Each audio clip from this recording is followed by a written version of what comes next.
Allah tahu kau bohong, kau dusta, kau tampil bagaikan dewa, kau begitu wibawa. Tapi nanti tunggu, ada saatnya cara Allah membuka. Kalau sudah datang caranya Allah, mau dihambat kayak apapun, mau ditolak kayak apapun, dimunculkan kekuranganmu.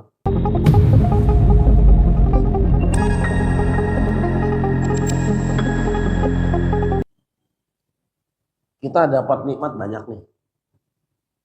Hari ini nikmat itu masih terasa sebagai nikmat gak? Ayo. Apakah nikmat yang Allah berikan pada kita? Rumah, gaji, istri, anak-anak, tetangga, itu nikmat semua. Sepeda ontel, itu nikmat juga itu. Apakah nikmat yang Allah berikan pada kita hari ini masih kita rasakan sebagai nikmat, atau sebagiannya ada sebagai nikmah?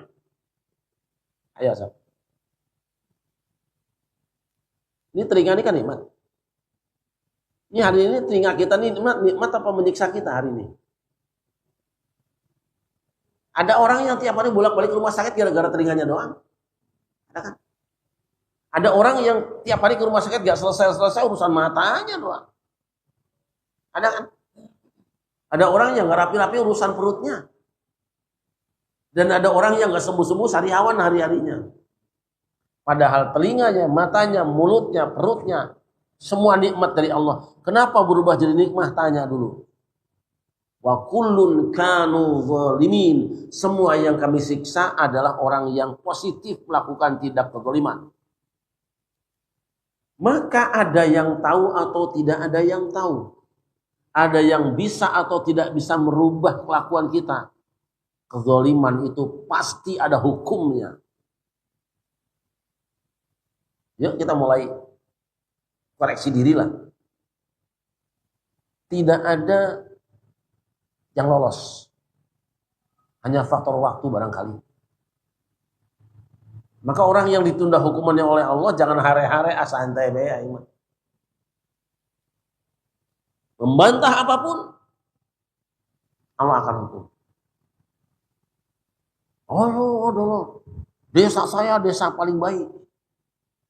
Maka penduduk desa saya adalah orang-orang baik semua. Desa kamu jelek, diserang.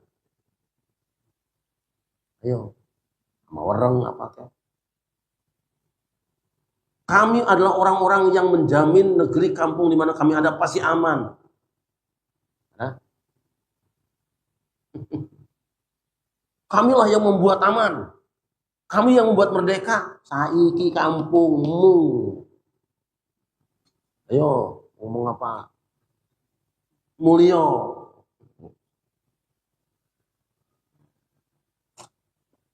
Maka yuk mumpung masih punya nikmat, segera koreksi. Nikmat yang Allah berikan pada kita jangan sampai ada satupun yang lolos dari syukur kita. Minimal hamdalah. Dianjurkan oleh Allah, habis dapat nikmat hamdalah kan, bangun tidur nikmat kan, tidur kan? Tidur nikmat nggak? Nikmat. Banyak orang yang nggak bisa tidur, sementara kita termasuk yang nggak bisa bangun. Bukan cuma nggak bisa bangun tahajud, bukan.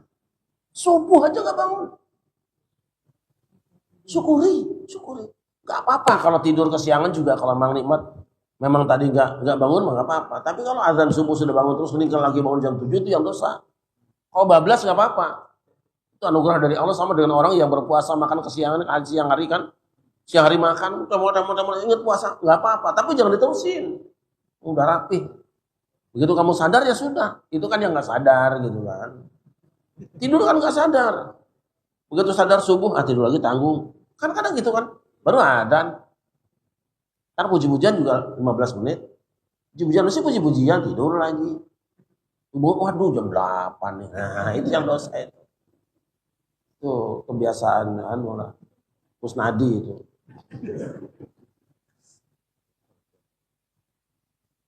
Sallallahu alaihi Muhammad.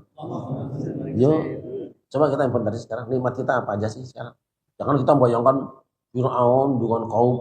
Jangan, yang kecil dulu, kita dulu, dari rumah dulu. Apa nikmat Allah sekarang?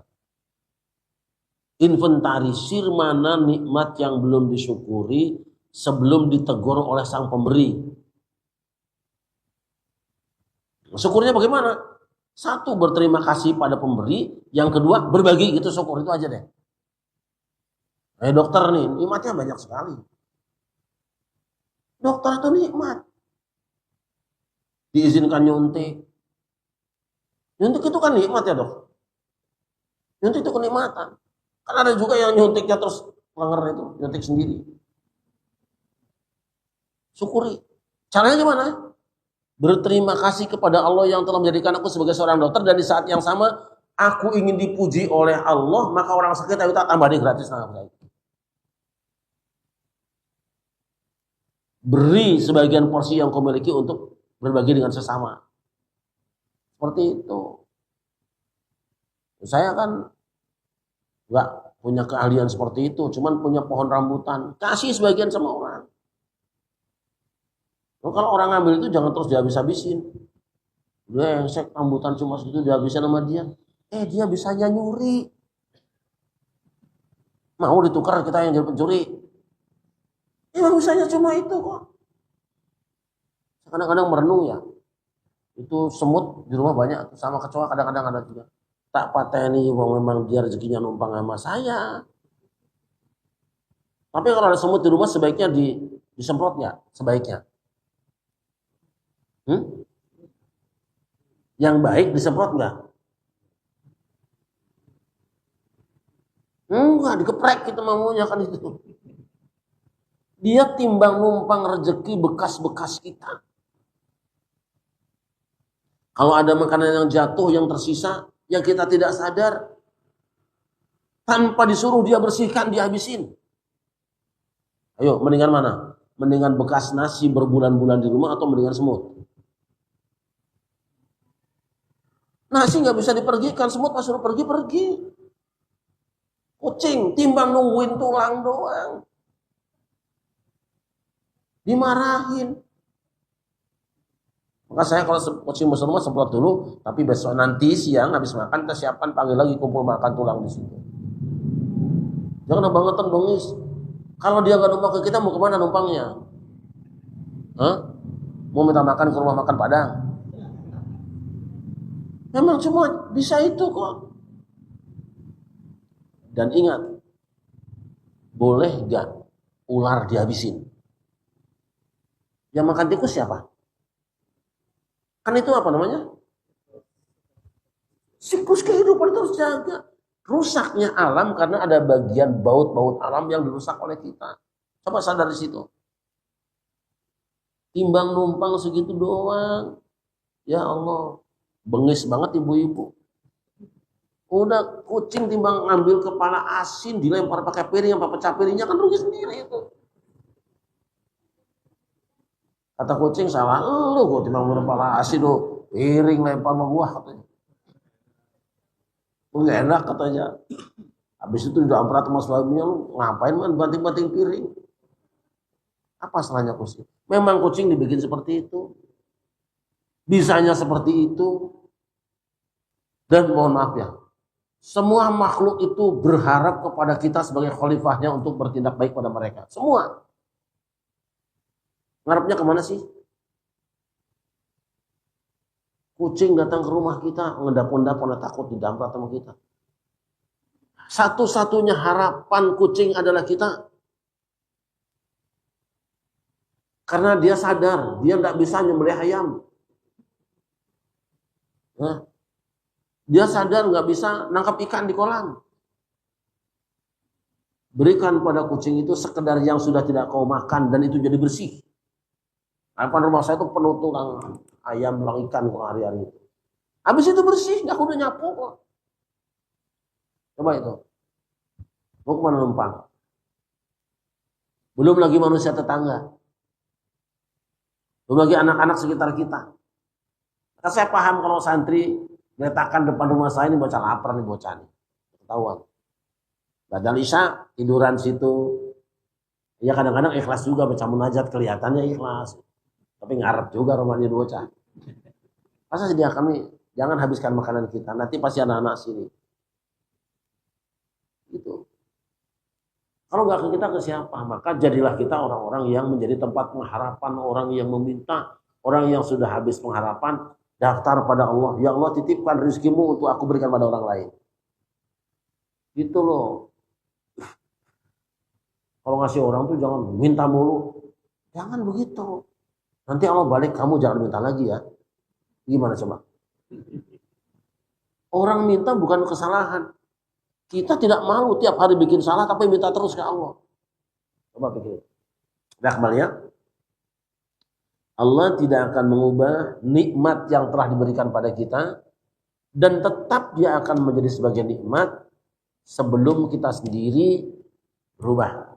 Maka rawatlah hatimu, jaga akidahmu, jaga juga perilakumu. Jangan sampai gara-gara akidahmu, gara-gara ibadah dan perbuatanmu, nikmatmu berubah menjadi sesuatu yang menyakitkan kamu. Sudah cukup banyak ini. Kita memang tidak bisa melihat apa kelakuan orang. Tapi Allah akan tampakkan lewat fisiknya. Allah akan tampakkan lewat keluarganya. Allah akan tampakkan lewat rizkinya. Begitu sudah terjadi, orang bilang, oh pantas ternyata. Nah itu. Ternyata itu adalah wallahu mukhrij ma kuntum taktumun. Allah mengungkapkan apa yang kamu sembunyikan selama ini. Banyak orang yang selama ini menutupi keburukannya dengan tampilan-tampilannya. Seakan-akan dia seorang dewa yang dipuja-puja. Allah tahu kau bohong. Kau dusta. Kau tampil bagaikan dewa. Kau begitu wibawa. Tapi nanti tunggu.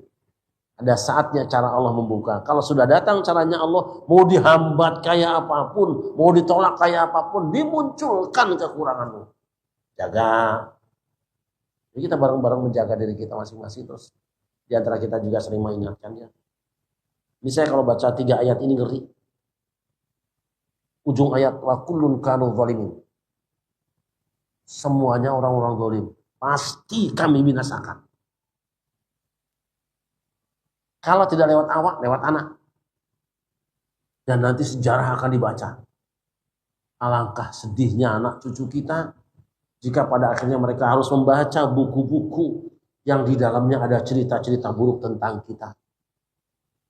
Berkepanjangan kesedihan mereka. Yuk, kita wariskan kebaikan pada mereka semuanya. Jangan berebut dunia. Jangan berebut jabatan. Jangan berebut kehormatan. Jaga kehormatan. Karena itu yang kita wariskan. Kita bangga punya orang-orang tua kita yang tidak punya jabatan apa-apa, nggak punya kedudukan apa-apa. Tapi kita bangga karena apa? Telinga kita di masyarakat enak dengarnya. Sallallahu Muhammad. Ya kita wariskan ya, wariskan. Kita nggak ada urusan dengan kemuliaan hari ini. Orang-orang yang berebut kemuliaan hari ini nangis di kuburnya. Nangis di kuburnya. Jadi perjuangan mendapat harta, perjuangan dapat kehormatan, kedudukan. Begitu sudah mati, menangis. Nggak ada gunanya. Bahkan sebelum mati juga sudah banyak yang menangis. Kenapa sih? Yang kita perebutkan selama ini kita tidak bisa menikmatinya. Rebutan ternak kambing. Orang bisa makan kambing, orang darah tinggi. Nah, ngapain juga? Kita hanya bisa menikmati kencingnya. Baunya doang. Makannya tidak. Bercukuplah dengan apa yang Allah berikan pada kita semuanya. Mari kita bareng-bareng rawat nikmat, jaga nikmat, minimal sering-sering membaca Alhamdulillah. Karena itu bukan jasa kita. Wah, ada orang yang bilang, oh, ini kan saya. Sebelum kamu lahir ke dunia ini Allah sudah kasih rezeki. Itu jasa siapa itu? Orang tua saya. Orang tuamu belum lahir udah dikasih rezeki di perut emaknya. Itu dari mana itu? Kakek saya, sebut ke atas terus. Sebelum manusia bisa berusaha, Allah sudah memberikan rizkinya. Mana hebatmu. Jangan ragu-ragu. Kalau orang yang belum lahir saja sudah ada rizkinya, kok ragu-ragu orang yang sudah sempurna akalnya, sehat badannya, kok ragu-ragu dengan rizkinya. Bedanya apa? Samperin ikhtiar. Caranya, syukuri yang ada, nanti ditambahi. Syukuri dulu, jangan sampai dikufuri. Nah, kafaru bi ayati rabbihim, termasuk diantaranya adalah mengkufuri nikmat Allah. Buahnya adalah fa'akhadzahumullah bidzunubihim. Berapa banyak orang yang sekarang memiliki harta benda banyak, tapi tidak bisa menikmatinya. Berapa banyak orang yang banyak duitnya tapi untuk berobat hari-harinya. Masya Allah, naudzubillah. Mudah-mudahan kita semuanya sehat lahir batin kita. Baik. Tadi ayat 54 ya. Nah ini semua Allah ceritakan setelah Allah jelaskan bahwa Nabi Muhammad dan para sahabatnya memperoleh kemenangan dengan pertolongan Allah, dibantu orang-orang yang bersyukur. Nah, yang kufur dihancurkan oleh Allah. Ini berlaku buat kita semuanya hari ini. Apabila ada kebenaran yang datang, kita terima. Ada nikmat yang datang, kita terima dan kita syukuri. Jika tidak, kita akan menyusul kaum Ad, kaum Samud, kaum Madian, termasuk juga keluarga Fir'aun. Na'udzubillah summa na'udzubillah. Al-Fatihah.